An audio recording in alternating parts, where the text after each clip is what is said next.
First of all, Beyonce. Second of all, I want to tell you guys a little, I already feel really close to you guys. Like, not only physically, but also emotionally. So what you guys might not know is that Grace, Mabry, and I all share our same diary. And we try and write in it every night, and when we do, we're listening to a track by a friend of ours, Britney Spears.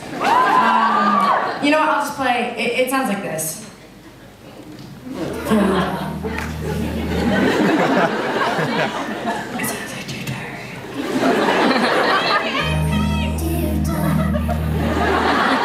I love your seamlessness.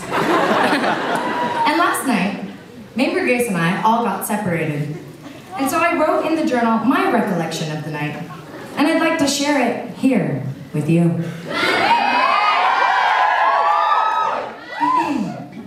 Hold on. I'm perched. Dearest diary. Hello, darling. It's me again. I'm so glad that I've brought you here on this trip with me. I know it's early, but there's so much to process already. It's a good thing that we're in a healthy and consensual relationship, as only a lesbian in her portable writing journal can be. If you have a pen in your pocket, you're probably gay.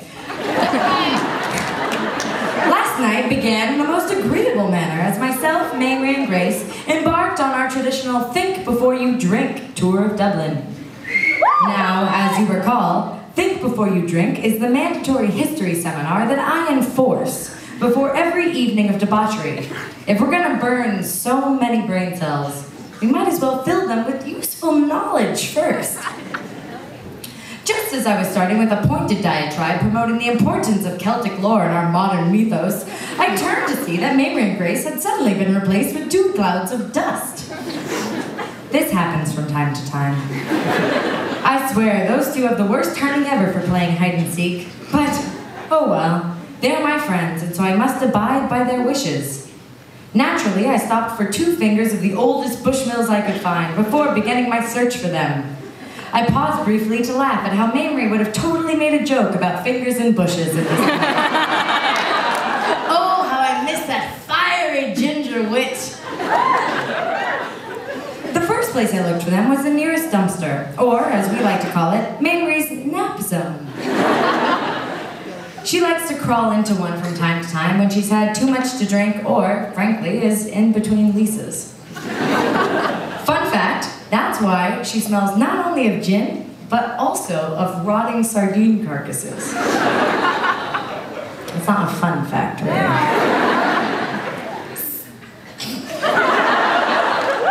Suddenly, I noticed a heavy breathing and a set of rapid, yet utterly lacking in any sort of pattern, footsteps behind me.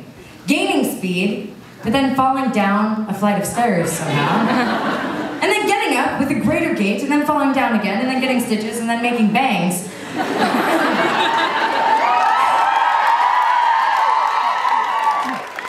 I'm still not over it.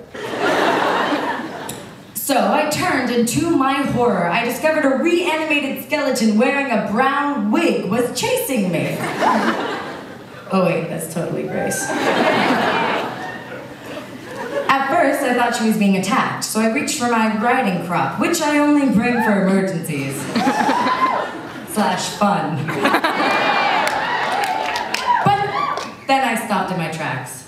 Grace wasn't being attacked at all. She was actually just, like, really making out with a teenager. Like, hardcore. Seconds later, she noticed me, and the night began to blur. We took shot after shot. I, of course, drinking my signature aged cognac, and Grace, Drake?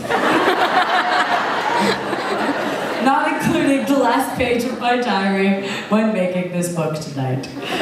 Drinking her signature lighter fluid, I awoke to find myself in my carrot onesie. With this on my computer.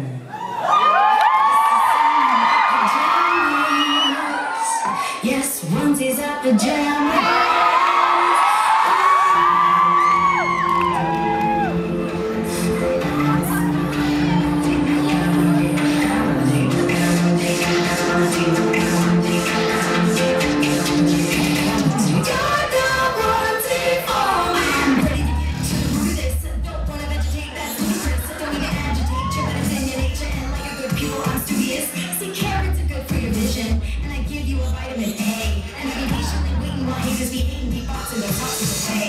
I'm around if things start to get dicey. Nutrition don't have to be pricey. Don't grin and bear it, baby, I'm your